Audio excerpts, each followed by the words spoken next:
नमस्कार। आज अपने बात करते हैं नेक्स्ट यूनिट नंबर 9, इसका chapter number 35 genetics part, genetics. और जेनेटिक्स नाम आते ही मेंडल का नाम बड़े सम्मान के साथ लिया जाता है। तो पहला चैप्टर है अपने 35 नंबर जो चैप्टर है Mendel's laws of inheritance, Mendel के आनुवंशिकता के नियम। मेंडल के आनुवंशिकता के नियम पढ़ने से पहले जेनेटिक्स की परिभाषा देखिए। विज्ञान की वह शाखा जिसमें आनुवंशिकता एवं उसके नियमों का अध्ययन किया जाता है, आनुवंशिकी या जेनेटिक्स कहलाती है। जेनेटिक्स वर्ड सबसे पहले बेटसन द्वारा दिया गया। विज्ञान की वह शाखा जिसमें आनुवंशिकता एवं उसके नियमों का अध्ययन किया जाता है क्या कहलाती है? आनुवंशिकी। आनुवंशिकता क्या होती है? ऐसे लक्षण जो माता पिता से संतान में जाते हैं, एक पीढ़ी से दूसरी पीढ़ी में ट्रांसफर होते हैं। ऐसे लक्षण जो माता पिता से संतान में जाते हैं आनुवंशिक लक्षण कहलाते हैं, और इन लक्षणों का पीढ़ी दर पीढ़ी स्थानांतरण आनुवंशिकता कहलाता है। यानी पीढ़ी दर पीढ़ी लक्षणों का क्या होता है? स्थानांतरण होता है। आनुवंशिकता शब्द स्पेंसर द्वारा दिया गया हेरिडिटी वर्ड। अब अपने बात करते हैं फादर ऑफ जेनेटिक्स, क्योंकि आनुवंशिकता के बारे में अपने पढ़ेंगे। तो जेनेटिक्स, आनुवंशिकी के पिता कौन थे? Gregor Johann Mendel, G J. Mendel. ये इसका इंट्रोडक्शन था। अब अपने बात करते हैं मेंडलिज्म या मेंडलवाद की बात करते हैं। ग्रेगर जोहन मेंडल का जन्म 22 जुलाई 1822 को ऑस्ट्रिया के हेंजनडॉर्फ माली परिवार में हुआ था। इसके जीवन के बारे में मैं ज़्यादा कहानी नहीं सुनाना चाहूँगा, क्योंकि अपने यहाँ पर हम जीव विज्ञान के विद्यार्थी हैं, हिस्ट्री के नहीं हैं। फिर भी उद्यान मटर पर इन्होंने प्रयोग किया, और ये प्रयोग 1857 से 1865 के बीच किया गया। उद्यान मटर पाइसम सेटाइवम मटर का वानस्पतिक नाम है, जिस पर यह प्रयोग किया गया।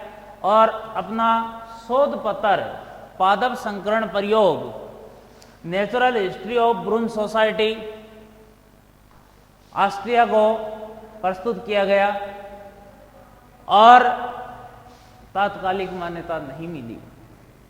इसके पीछे भी कुछ कारण थे। इसके पीछे कारण ये थे कि मेंडल एक सांख्यिकी गणित का अध्यापक था, और उनके द्वारा दिए गए सभी आंकड़े सांख्यिकी पर आधारित थे, इसलिए लोगों के समझ में नहीं है। दूसरा, उस समय एक बहुत ही महत्वपूर्ण साइंटिस्ट, प्रकृति विज्ञ चार्ल्स डार्विन की पुस्तक जाति की उत्पत्ति बहुत ज्यादा प्रचलित थी, तो लोगों का ध्यान मेंडल की तरफ गया ही नहीं। और इन सब बातों के कारण, इसके अलावा मेंडल ने जीन के स्थान पर कारक शब्द का उपयोग किया, मतलब स्पष्टता नहीं हो पाई। मेंडल के कार्यों को तात्कालिक मान्यता नहीं मिली। और इसके बाद वर्कशॉप रोग के कारण मेंडल की मृत्यु हो गई। मृत्यु होने के बाद लगभग 30 साल बाद 1900 ईस्वी में 3 अलग अलग देशों के साइंटिस्ट थे जिन्होंने पुनर्मेंडलवाद की खोज की। 1900 ईस्वी में हॉलैंड का था हुगो डिब्रीज,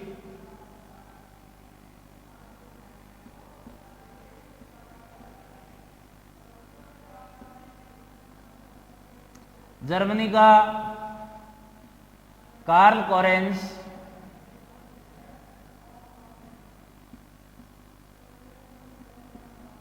और ऑस्ट्रिया का एरिक वान शेरमेल, ये 3 अलग अलग देशों के साइंटिस्ट मिलकर उस निष्कर्ष पर पहुंचे जो मेंडल लगभग 30 वर्ष पहले दे चुका था, और पुनर्मेंडलवाद की खोज हुई। मेंडल के कार्यों को मान्यता मिली मरने के बाद, पहले नहीं। और अब अपने बात करते हैं कि मेंडल के कार्यों को सफल होने के पीछे भी कुछ कारण थे। उन्होंने एक समय में एक ही लक्षण का चयन किया और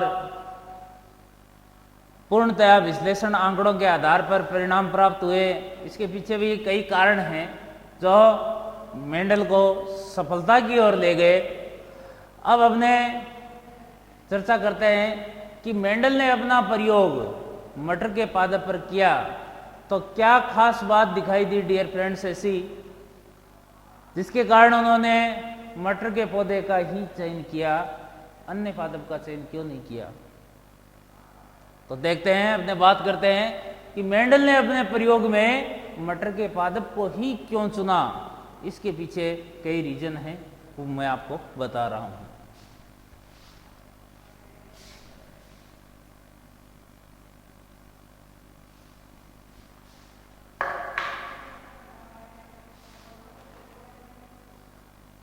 पहला कारण, मटर का पौधा जो है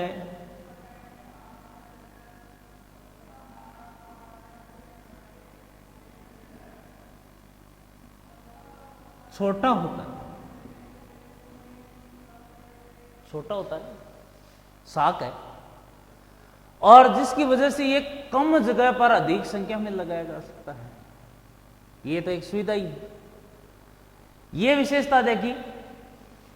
दूसरा, मटर के पुष्प में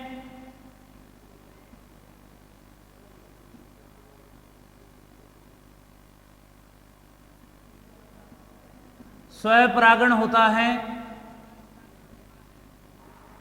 स्वपरागण और परपरागण हमने प्लांट एम्ब्रियोलॉजी में पढ़ चुके हैं। मटर के पुष्प में स्वपरागण होता है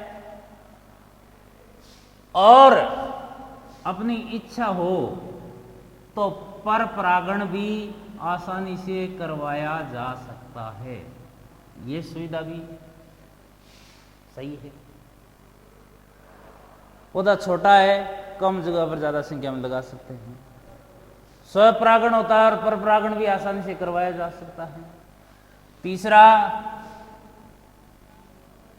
इसका जीवन काल, मटर के पौधे का जीवन काल जो है वो 4 या 6 माह का होता है। 4 का होगा या 6 माह का होगा। 4 महीने का होगा तो 1 साल में कितनी फसल प्राप्त की जा सकती है? 3। और 6 माह का होगा तो 1 वर्ष में कितनी फसल प्राप्त की जा सकती है? 2। इन सभी सुविधाओं के कारण मेंडल ने उद्यान मटर पाइसम सेटाइवम का चयन किया। इसके बाद अपने एक वर्ड बार बार इसके अंदर आएगा, उसकी परिभाषा देख लेते हैं। युग्म विकल्पी।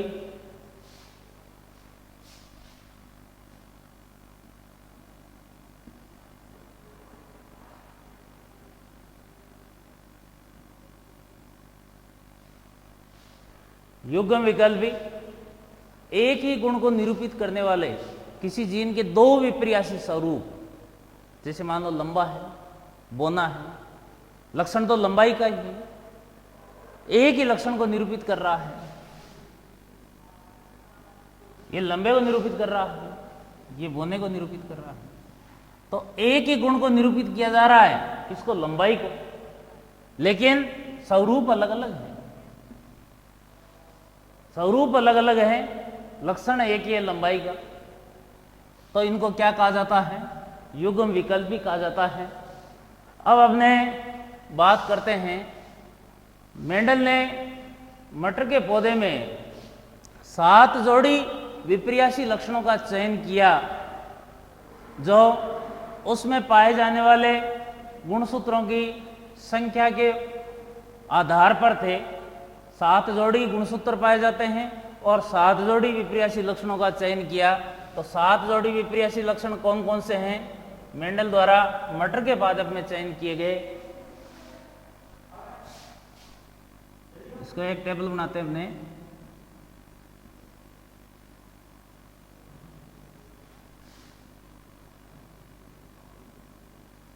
दो स्वरूप है, एक प्रभावी होगा, दूसरा अप्रभावी। युग्म विकल्पी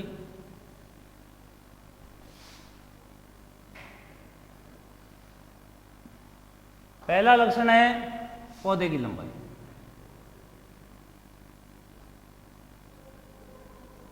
पौधे की लंबाई, पौधा अगर लंबा है तो डोमिनेंट होगा, प्रभावी होगा, और बोना है तो रेसेसिव होगा, अप्रभावी होगा। लक्षण एक ही है लंबाई का, लेकिन स्वरूप 2 है। नंबर 2, पुष्प का रंग।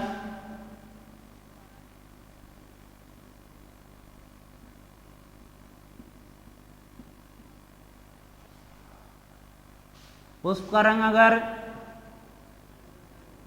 लाल है तो प्रभावी है, सफेद है तो अप्रभावी है। पुष्प की स्थिति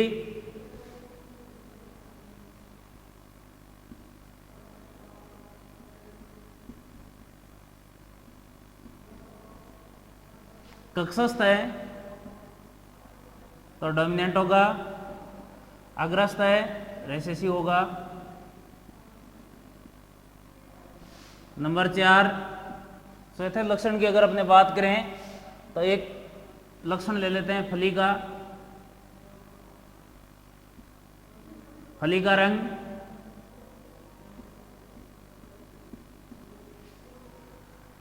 फली का रंग अगर हरा है तो प्रभावी है, पीला है तो अप्रभावी है। नंबर 5, फली की आकृति,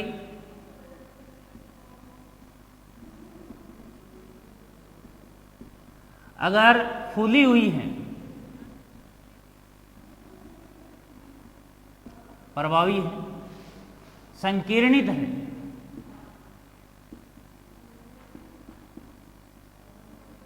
यानी इस प्रकार से है, अगर फली है वो तो प्रभावी है। संकीर्णित है, इस प्रकार की फली है,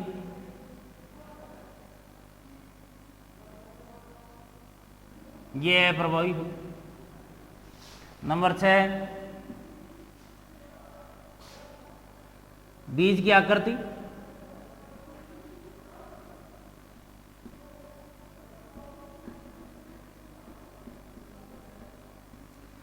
बीज की आकृति यदि गोल है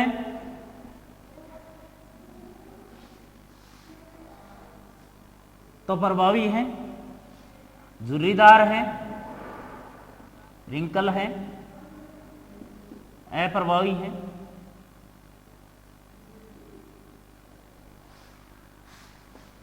बीज पत्र का रंग,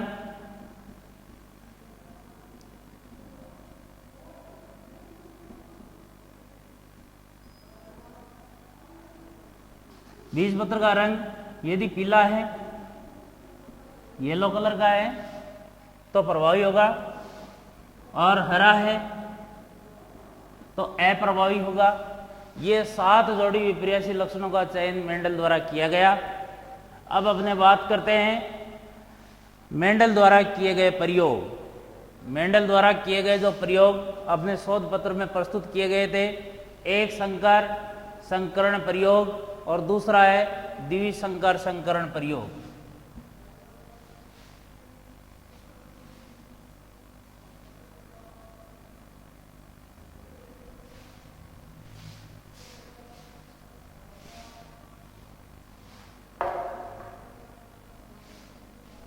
मेंडल द्वारा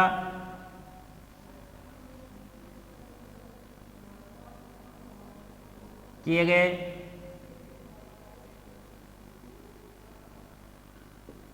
प्रयोग।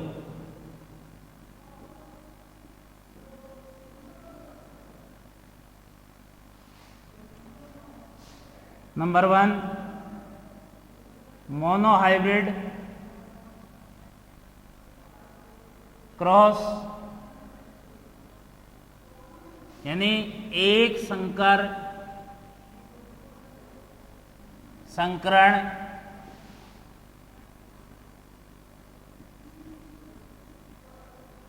और दूसरा है डाई हाइब्रिड क्रॉस।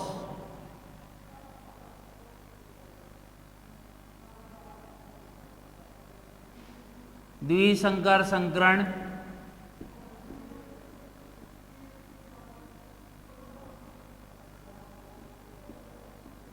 सबसे पहले बात करते हैं अपने एक संकर संकरण की।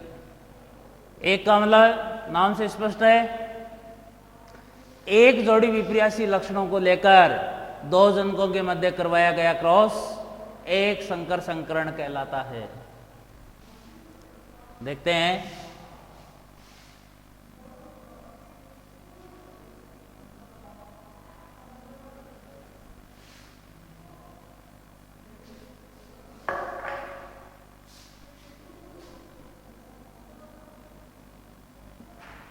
एक संकर संकरण प्रयोग।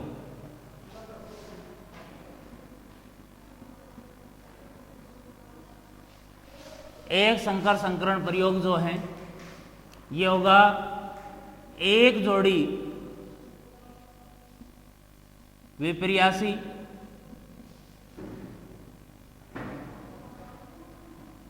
लक्षणों को लेकर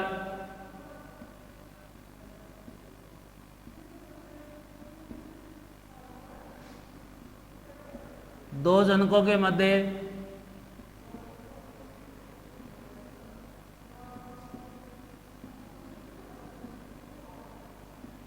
करवाया गया क्रॉस।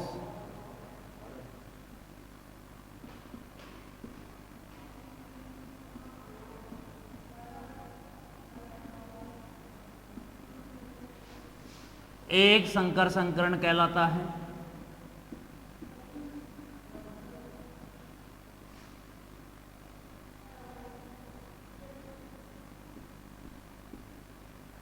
एक संकर संकरण पर आधारित मेंडल ने दो नियम दिए। एक संकर संकरण पर आधारित नियम जो है मेंडल के, पहला नियम है लॉ ऑफ डोमिनेंस, प्रभाविता का नियम।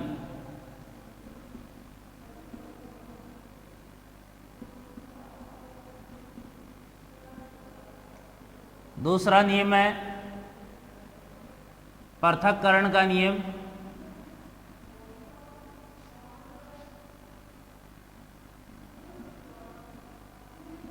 Law of segregation.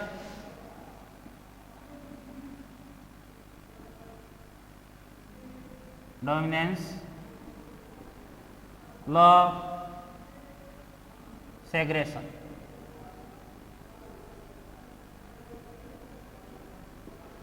पहले नियम की हम बात करते हैं।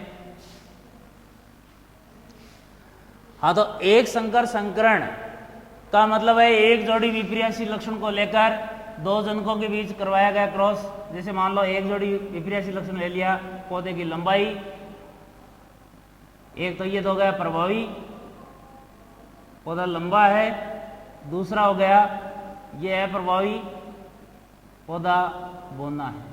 एक ही जोड़ी लक्षणों को लिया गया है, लक्षण एक ही है, स्वरूप अलग अलग है। लंबाई को निरूपित कर रहे हैं दोनों, ये बोनेपन को निरूपित कर रहा है, ये लंबेपन को निरूपित कर रहा है। तो ये लंबाई लंबा है और ये बोना है।